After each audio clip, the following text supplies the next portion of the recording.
and welcome to the Impact Renaissance. I'm Caroline. And I'm Jody. And today we want to talk about the pragmatic shift in the way executives are kind of leading their companies.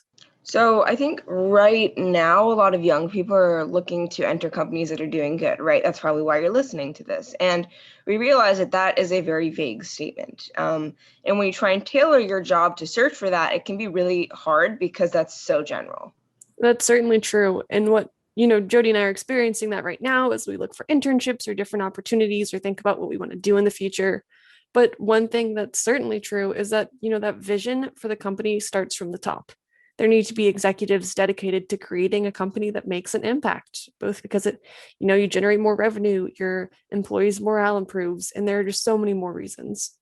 And a lot of leaders and change makers that, were not formally trained to this, I guess, theory of just doing good internally and externally are starting to realize that and align themselves with impact goals, such as the United Nations Sustainable Development Goals, which we talk about a lot, and what our speaker is actually an expert in. Today, we have the opportunity to talk to Mark Sadovnick, a changemaker with over 25 years of management and executive search experience. He is currently a partner and chief human elements officer of Fifth Element Group, a company that partners with changemakers to equip them with strategies and partnerships they need to achieve the greatest impact from their resources. And all this is in alignment with the United Nations Sustainable Development Goals. He's also the CEO and managing partner at Sadovnick Partners, currently a private family holding company, which had previously conducted executive search consulting and special projects with clients, strategic partners, and global relations. So Mark actually sits on a number of boards of companies that have a massive global reach, including Vertex Change Institute, Million Peacemakers, and Athena International. As someone who was recognized in Business Week as a top 150 globally most influential headhunters, we're seriously excited to hear about Mark's insight into, specifically the impact executive space and hiring process. So, Mark, thank you so much for joining us today. You're welcome. That's it? There's not more? Or we just didn't have time to include it all in the introduction of the podcast. No. Okay. Well, you left out one of my favorite parts, that I was born in Montreal, and I'm Canadian by origin, even though I'm American and Canadian now, but I love Montreal and love being from there. So it's great to be here. It's exciting. And so you've been working within the space of executive recruiting for over 25 years now. Like we said, you work at Fifth Element Group, helping changemakers align their strategies and partnerships with the UN SDGs. And we were really wondering what your insights into the industry has been over the past few decades, especially after last year with the roundtable discussion that really redefined corporation goals to now include people, planet, and profit. Has there been any change in the work that you've been doing recently? You sound like me asking long questions. There's been a lot of changes, and there's a backdrop that, I was just talking to a big major investment guy that's doing work in digital education, and he talks about how it's a 5 to 10 year journey to get anything done. Everybody sees things, they say, wow, that's amazing how successful it was so quickly. It doesn't happen that quickly. So just really quick, first, I'm really glad you keep saying 25 years that I've been doing this, but it goes, I have another client that said about this year, and I thought it was a brilliant statement. He said, this year's flown by slowly. And I thought that was a brilliant statement. And in the same way where we are now, how things have changed, it's taken a long time. So just a little bit of a backdrop. When I came to the States from Canada, I was recruited to head up this global leadership development organization. And so I traveled the world, met a lot of great leaders, met a lot of sucky leaders as well. But one thing I always heard people talk about, even before I joined, the organization was JC's International. I heard the word care a lot over the years, and then in executive search, I started implementing that. I heard it from leaders. I heard it from people in business and sports a lot, and it's happened over the years where I would be talking to clients about why aren't they getting the best talent? What are they doing? What's happening in the world, et cetera, et cetera. And somebody would say, well, maybe we need to care more about our employees. And then someone else would say, give them an extra sick day. Like that'll be a big deal. Or get them a bike, get them a treadmill. That'll really change things too. And but then someone at one of the global headquarters I worked with, the Ryder in Canada, in Miami, said, let's build a daycare center for them, because they had a lot of young families there who were stressed out about working, going to see the kids. So they did. And we were thus able to really represent them as leaders who really did care about their people and get great people. And fast forward to now, that's happened over the years. Now it's come to the point where leaders realize that they, if they don't care about their people, they don't care about what's going on, they're not going to attract the top talent, because the top talent wants to make money.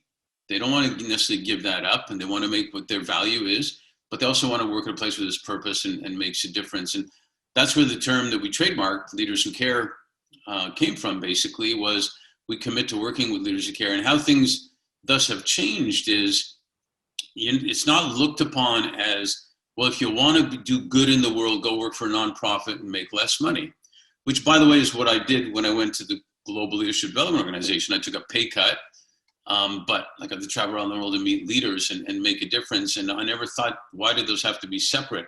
What's happening now is leaders are realizing it's good for business. It's good to attract talent. And so it's, for some, it started out like, we should do this because it looks good. Some said, well, we'll do it as cost of business. But the ones that are really getting it are doing it because it's good for business. And they're realizing that, as one executive put it to me, he said, I'm so busy working on the quarterly results all the time that I haven't had time to really concentrate on impact and doing stuff I really want to do to make a difference for my employees and everything. By the time I'm finishing these quarterly results, we're working on getting ready for the next ones.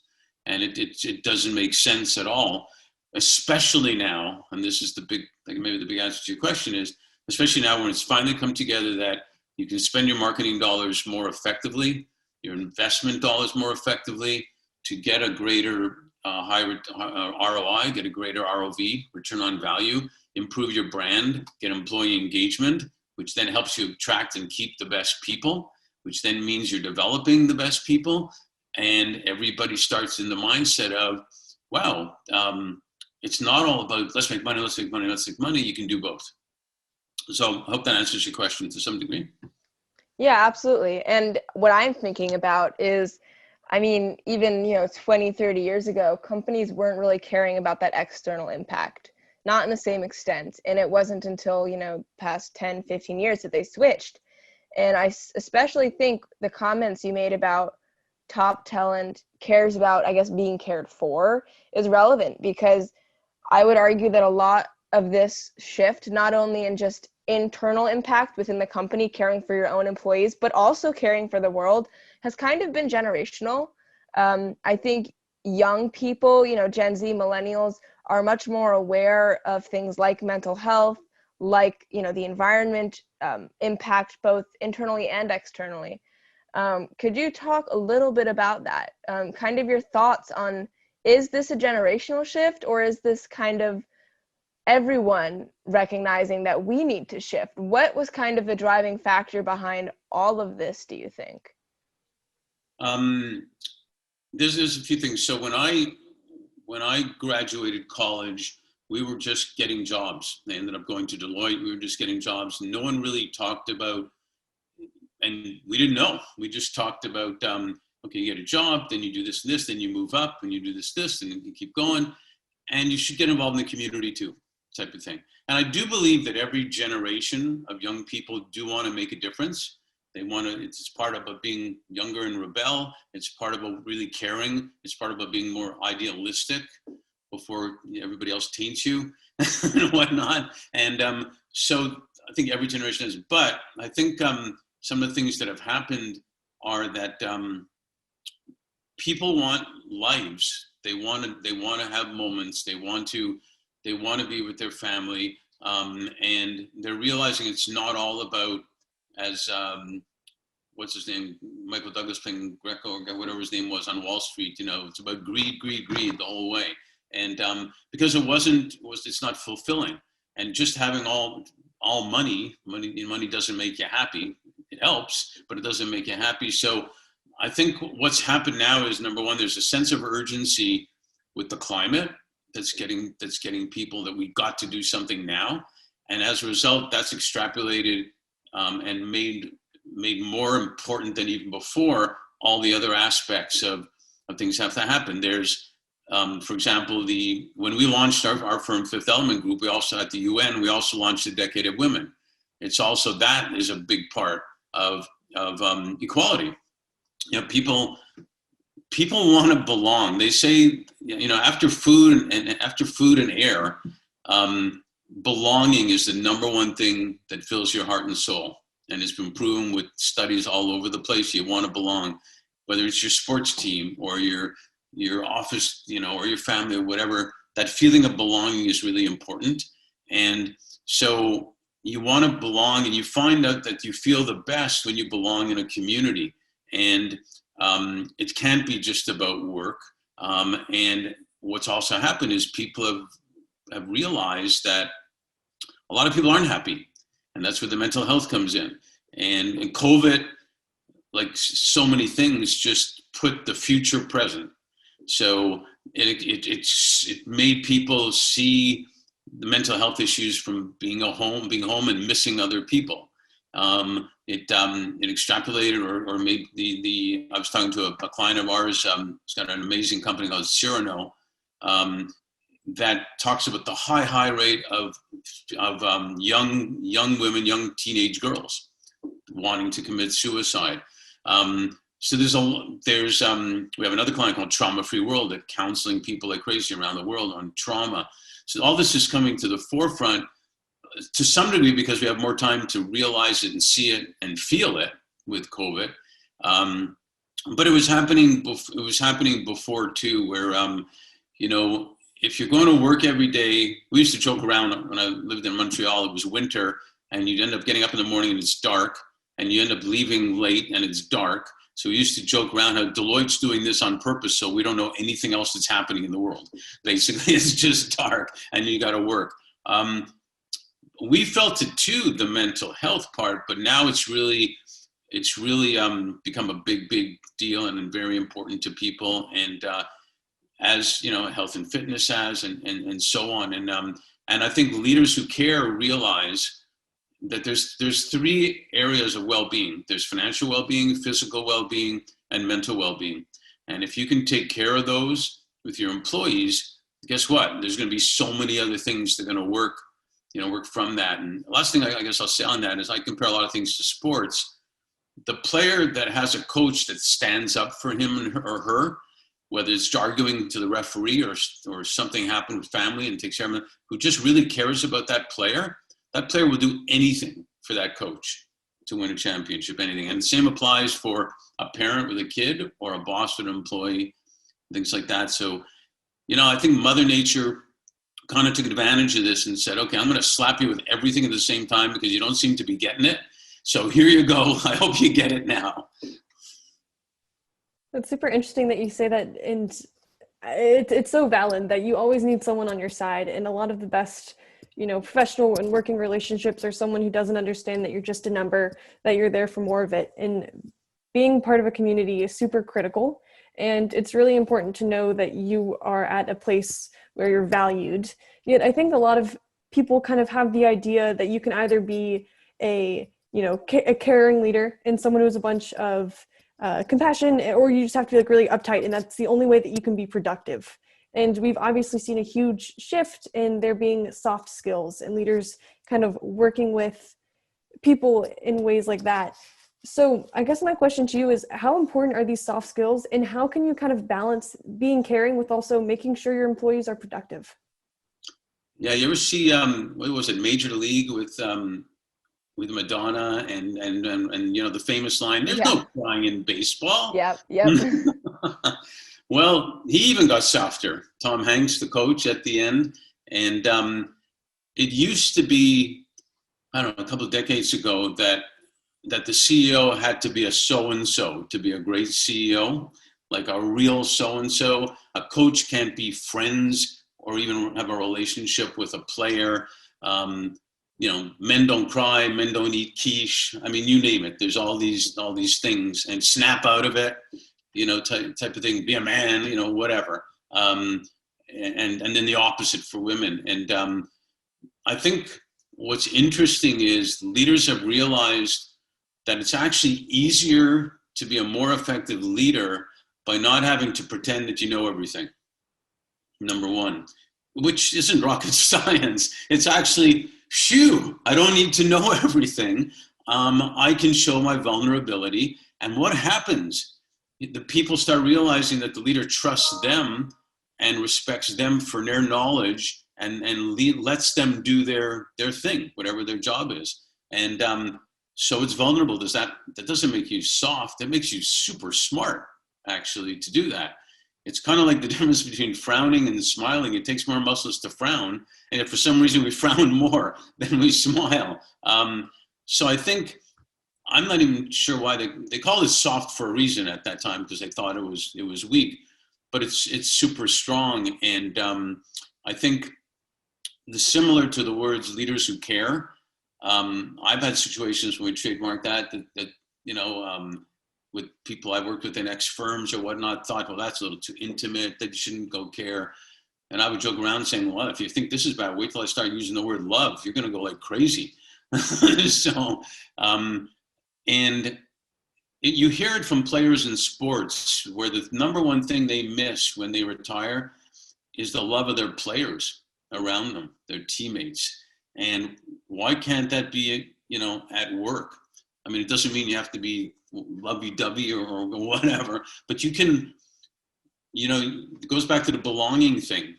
If you're fulfilled because you belong to something, and that means that people care about you and so on. So those skills are not, I guess you can call them soft, but they're not soft anymore. And I'll give you another example that someone told me recently. They said it's really hard times.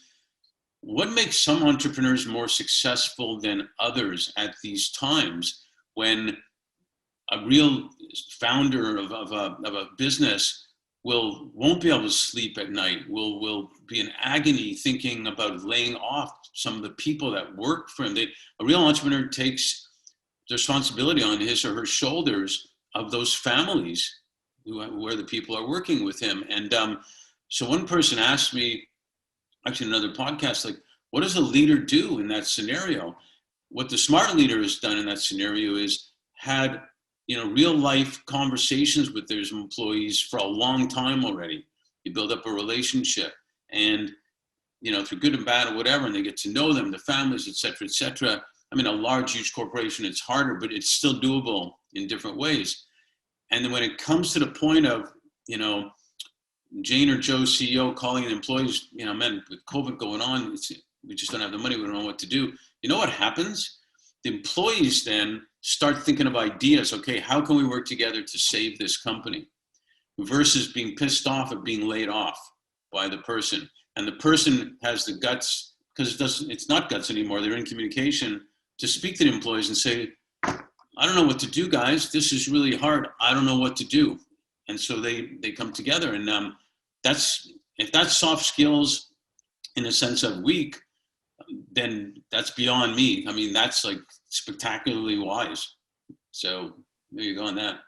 Yeah, no, I agree. And I think that this, again, kind of hits back home to mental health, where so many people are actually being incredibly brave right now during COVID. They're at home, they're scared, but they're recognizing that mental health might be declining. So they're taking that step to be brave and seek help and ask for help. And truthfully, sometimes that's in the workplace. It's, a lot of, I think, employers who don't associate with this leadership style are kind of being forced to right now, whether it's employees who, are dealing with additional child care or additional stress at home, maybe their own physical issues.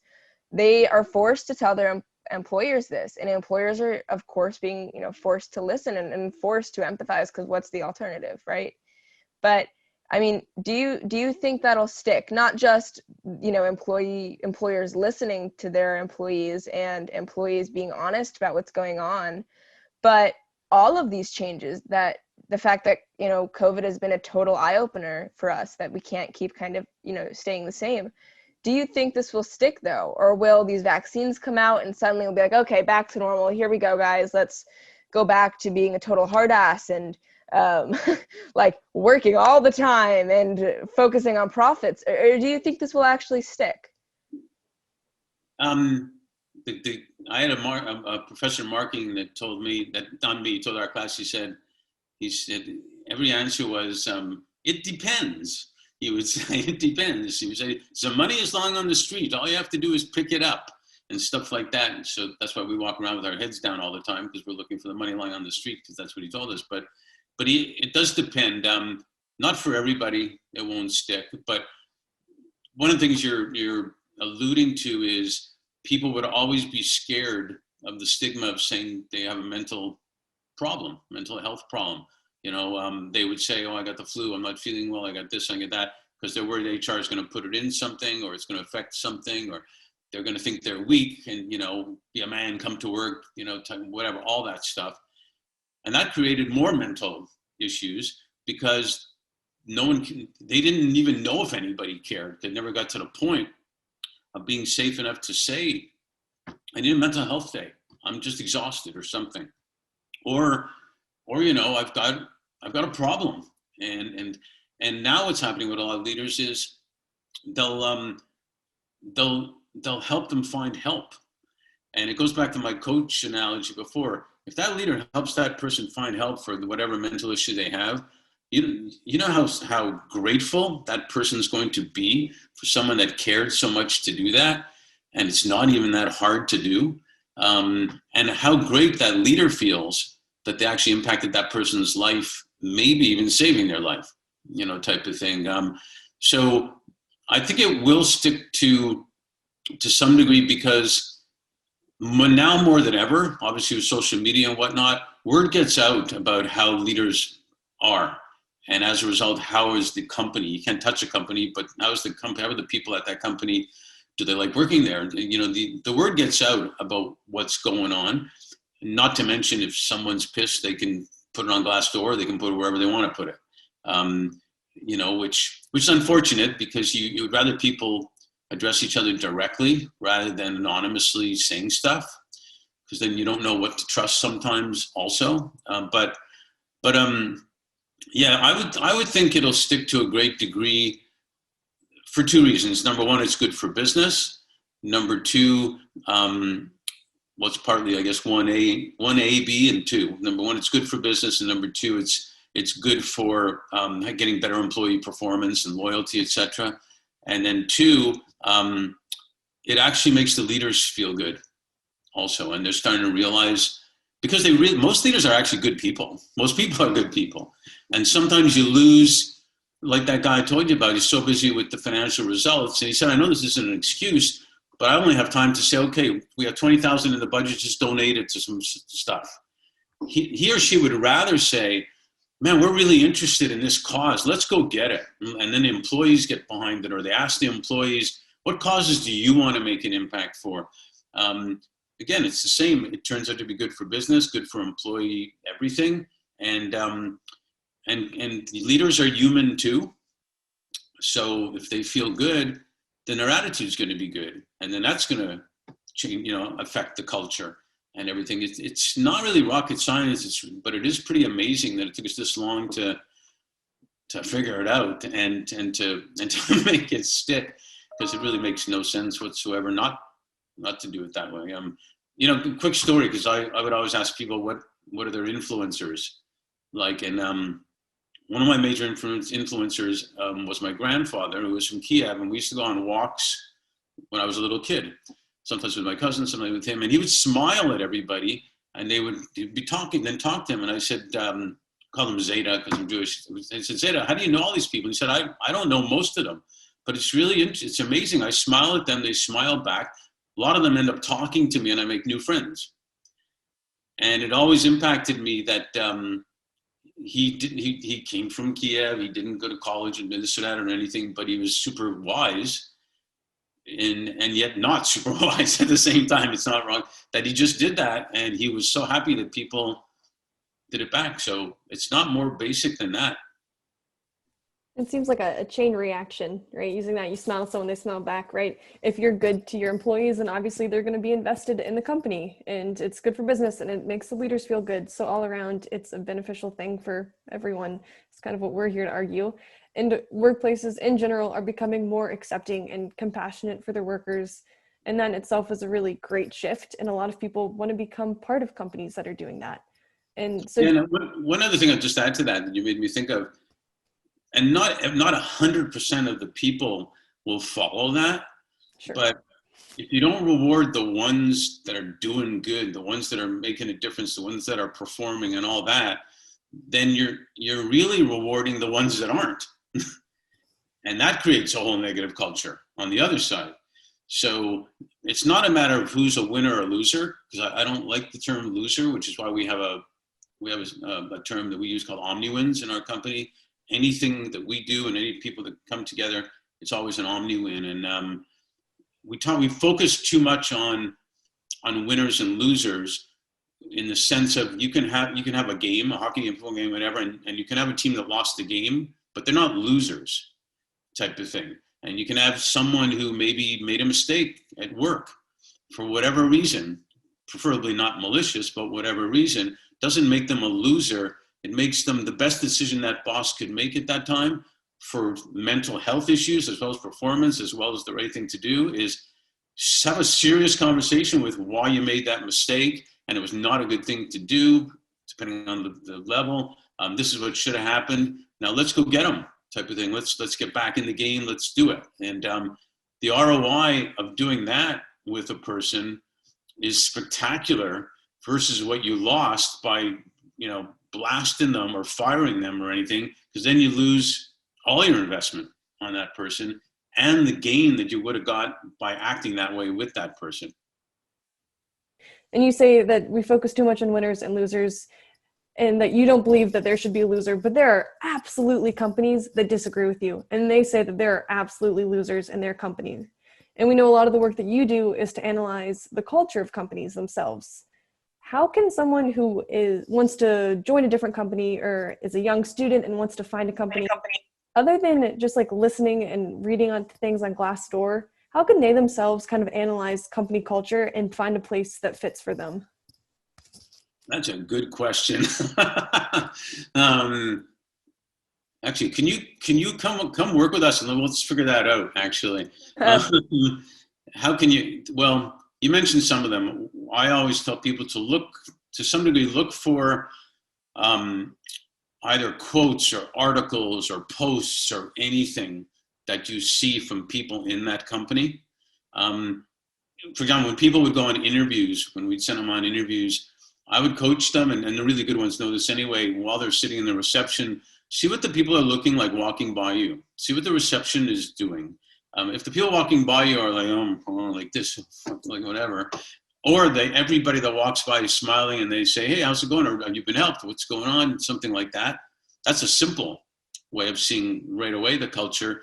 And I would coach the clients, to tell you the truth, also, including the receptionist, to engage with that person working there, because that's it's going to be part of the decision factor of attracting that great person to come work for them too. It's a two-way street, not just who wants to go work, but who should they pick. So that's some quick examples, but ways of finding out is if you can find former employees of a company, and you can do that on LinkedIn, and there's different ways of finding them, and you can be as brave as contacting them and being honest and saying, look, I'm interested in this company. Can you tell me what happened, and see why they left? Preferably why they left was they wanted to join for another better opportunity, not they wanted to leave that company. Because we always look, when we're working with candidates to go work somewhere, we always want to know more so why they joined a company versus why they left the company. You don't want somebody escaping somewhere. You want somebody joining somewhere. So previous employees of a company is a good thing to look at. Look at what companies the people that work there now have been before and what made them join, if you can find it. Generally, you can find it by a lot of stuff in social media, just who they are. things like that. And and talk to people. What kind of initiatives have those companies taken on? Social impact, obviously, environmental. Are the employees engaged where they go out in teams to run a race for multiple sclerosis, which means they're organizing something, way better than the usual awkward, oh, it's so-and-so's birthday, everybody come in and we got to sing a song. I mean, the intent was good, but it got a little awkward after a while, I think, for a lot of people. You got to look for those human things that you'll find of people getting involved in, the CEO. Where did the CEO come from? Was the CEO hired outside, or did the CEO advance? How many women are in key positions, decision-making positions, and why, and what organizations do they belong to? And there's nothing, there's nothing wrong with, in fact, I tell people this all the time. I used to do workshops on stop looking for a job. And what that meant was you always want to be more interested in what other people are doing and what they're accomplishing. And you can see where people have been quoted, as I said, or they do blogs and whatnot, and contact them. Try calling them. And the ones you don't get through to, try linking with them and just say, hey, I saw what you wrote in so-and-so. I just wanted to tell you, that really impressed me, or I really liked what you wrote about. I'd like to learn more, or whatever. The best way to find out is from real people and what they're actually saying and what they're actually doing, publicly. And as they say, you'll never really know a person until you travel with them. So or marry them, but you might want to find out before. And you got to find the touch points of who the people really, really are. And, if you go on LinkedIn, a lot of times you can see who they're connected with and all this type of thing. And so you can find different ways. And, companies generally have some kind of attachment to some kind of cause, whether it's authentic or just for show. They have some kind of, and you can see how involved they get their employees in different things. So, that's how that's the only way you find out. Now, if you're interviewing with a company, you should ask to speak to different people, because that's actually a great interview. I don't want to call it technique, but we'll go with that right now. Because it shows you're more interested. It shows you really want to find out what it's like, which means if you're going to make a decision to come, you mean it. It's not just a job. And so by asking for, if you will, more interviews or specific interviews, I'd love to speak to your chief impact officer, if that's possible, even for 20 minutes on the phone, just to get a sense of what you're doing here, because it's cool. I'd like to speak to your marketing person, or a lot of times out of the area that you're interviewing for is a good thing to do. Because you're going to meet people in the area you're interviewing for. You want to start to meet other people out there. So that's just some ways. Yeah, and I think, so these are obviously really helpful. Our listeners are the exact people trying to get these positions in companies that have impact. But I think our listeners, and especially young people, we kind of touched on this earlier, are very politically outspoken. And I think, especially in America, activism in almost any cause is now becoming politicized. So especially when, even 20 years ago, 10 years ago, like, politics was not something to talk about, not in an interview, not in the company. It was off topics. You do not touch it. But as companies kind of align with politically oriented goals and initiatives, how do you kind of deal with that? I mean, what is your place, especially as a newer employee, new to the company, understanding the culture, still assimilating? Do you think they're talking about politics a bit more? Is it more normalized? What's kind of your take on that cultural shift? Yeah, it's interesting. They used to always say, don't talk politics, sex, or religion. Don't talk any of that. So I was always a rebel. I would talk about it because I wanted to just push a button and see what happened. It's actually a kind of funny story. When I got recruited from Deloitte to this, it was the largest private real estate company in Canada at the time, in Winnipeg, and I was like 25 or something. And so it was a Saturday morning. I'm meeting the CEO, the CFO, and three other, the head of marketing, IT, whatever. So I'm in a 3-piece suit, nervous, sweating, whatnot, in my seat, and they're in a semicircle looking at me, and they're all dressed in jeans and stuff, which really kind of ticked me off because I wanted to be in jeans. And so they were talking to me and this and that, and one person said, so how would you like to live in Winnipeg? And at that time, I usually talked faster than I thought, unfortunately. So I said, well, luxuriously. And it felt like an hour after that of a pause to me, like, oh, darn, I either did great or I'm done, I'm toast. But so it probably was a few seconds, but it felt like a big pause there where I was like, oh no. But then they all started laughing and thought it was great. Now that wasn't politics, but it wasn't back then. And this is like 3+ decades ago. It was rash to say that, type of thing. I was supposed to be respectful but they thought it was cool. So I'm not saying that you should necessarily go to an interview and say, okay, let's talk politics. I want to know who you voted for before we even go further here. I think what you look for in a company, and this is happening a lot, especially with women and minorities, where you look for what has the company put in place to make it a safe space to talk, a safe space to engage. Sometimes you have to look a lot, but and just saying my door is always open, it was a nice thing to say, and some people meant it, but it didn't necessarily turn into much for various reasons. So it's still not necessarily easy to say, oh, I voted for Trump, or I didn't vote for Trump, and stuff like that, because people have gotten so fired up, right, about it. But we're coaching companies right now, for example, to have an onboarding system that puts people in a position to win. Onboarding shouldn't just be, here's our manuals, here's our health benefits, this is your office, lunch is so-and-so, if you do that with a woman of color, you're throwing her in there in a world as a white person, you have no idea. You have some idea, but not really, of what it's like. And so you have to put that person in a position to win. Everybody is going to be different on how they need to be onboarded. And one question I get a lot, especially from women, is, aside from my job, am I going to be able to actually work on a major project or major projects? Will I be able to say what I want to say? Will I be able to be ambitious? Will I be able to challenge? Will I be able to be wrong? Will I be able to? And if the person is shocked that you want that, probably not a good place to go, number one. But if you can identify, for example, one service that's from a nonprofit a workshop that we recommend to clients for onboarding is called Nonflict. And Nonflict is a workshop that coaches you how to listen, have a safe space to talk, how to, a lot of things, related to that.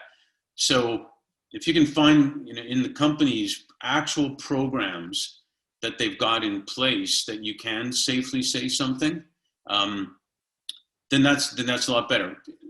That's partially answering your question. The other part is, even in public right now, it's gotten so fiery between Republicans and Democrats, but more and more, and this is what Nonflict does, more and more, we have to come together that there's no losers. Go back to the losers, that we have different opinions, and I'm not trying to convince you. In fact, I'm actually, and it goes back to what I said before, be more interested in what other people are thinking, what other people are doing and accomplishing. I'd really like to learn more about why you think that, or why you may have voted that way, because I want to learn. So you kind of diffuse a little bit there rather than coming on with, this is what I believe type of deal. By the way, there's no 100% perfect solution, but what the solution is a slow solution of, I remember Oprah saying, and this happens in Nonflict too, said, I disagree with a lot of people during my whole career. The thing I learned the most was that if I didn't let them know I truly heard them, we weren't going anywhere. And she said a lot of times she still disagreed, but she made sure and learned she had to make sure they really got that she heard them. Not that the words came, okay, thanks, now let's go back to my stuff, but I really, really heard you. And the way to really, really hear somebody is to repeat what they did, what they said, I mean. And if it's somebody that says they voted for Trump, and you know, you say, well, okay, cool. What did you like about that you voted there that way? What did, you know, type of thing. And I'm not going to say it's perfect with every person in every company, but you've got to look for the best way to basically not be a threat or an adversary, but be somebody who cares enough to listen. And I remember, was it Alicia Silverstein or one of the comedians? She used to do interviews with people, and she interviewed a man who was, he was like KKK, you know, he was basically a Nazi and neo-Nazi, whatever. And but she interviewed him after he had converted and he was fighting against them. And one thing she said that was brilliant, she said, I really wish I would have interviewed him when he was that and found out what was going on in his head, not go the safe route and interview him after. And, you know, it's now, it doesn't mean it's going to be easy, but, and then after I say all that, you still have to be smart if you're in a company, and you can't just go around saying, you know, Trump's great, Trump sucks, or whatever, you know, and like that. And religion's the same way, but now are you guys familiar with employee resource groups? Do you know what that is? Yeah, a bit, yeah. Okay, so well, there's, you know, for gays, for religion, for, you know, all different groups. There's pros and cons to that, but you have a safe space to go with people that are like you.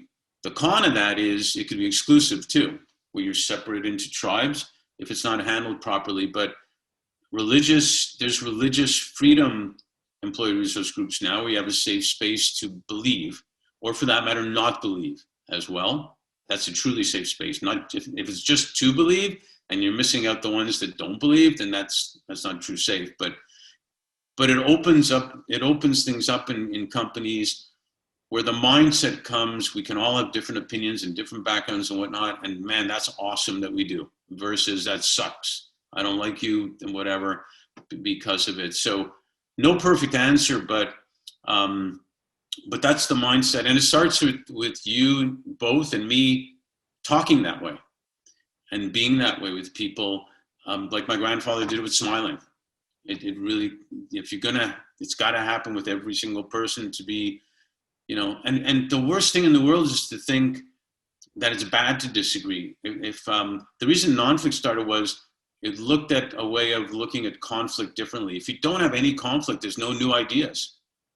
If you agree on everything, it's boring. So you will have disagreements, and that's just cool. You just got to be played properly. So anyways, that's a long answer, I guess, but.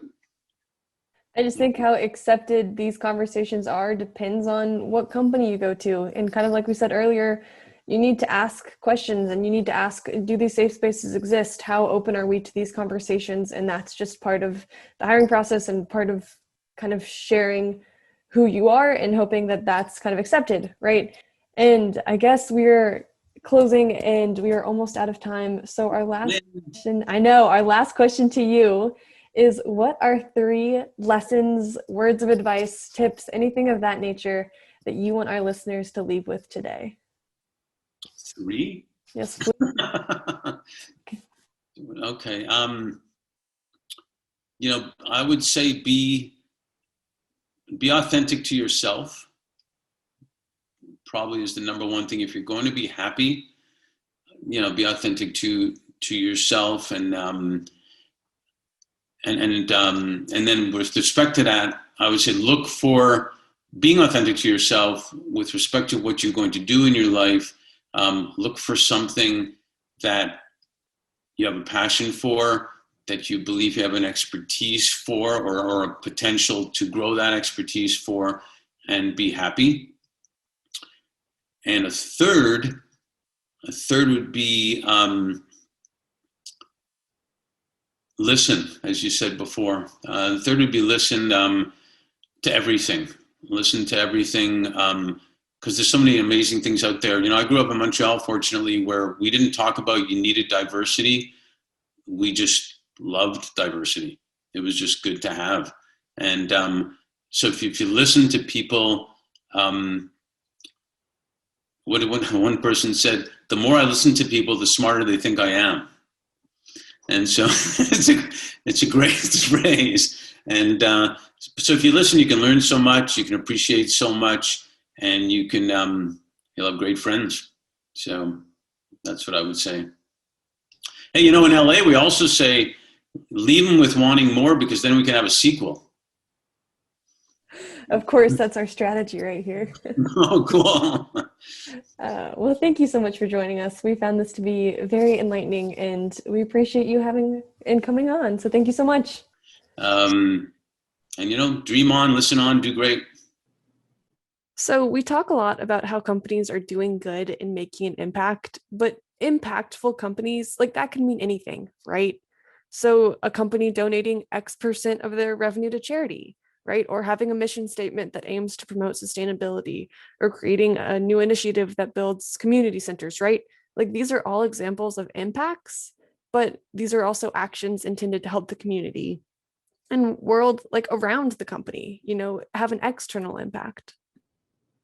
Yeah, and I think when we talk about impact, like, it's twofold, right? So you have external impact and you have internal impact. And those examples that Caroline just said are external impact. It's what people normally think of when they think of an impactful company. But to actually be impactful, you have to encompass both sides of that, internal and external impact. So to have that internal impact, you need to treat your employees and coworkers with care and, jurisdict their actions with empathy.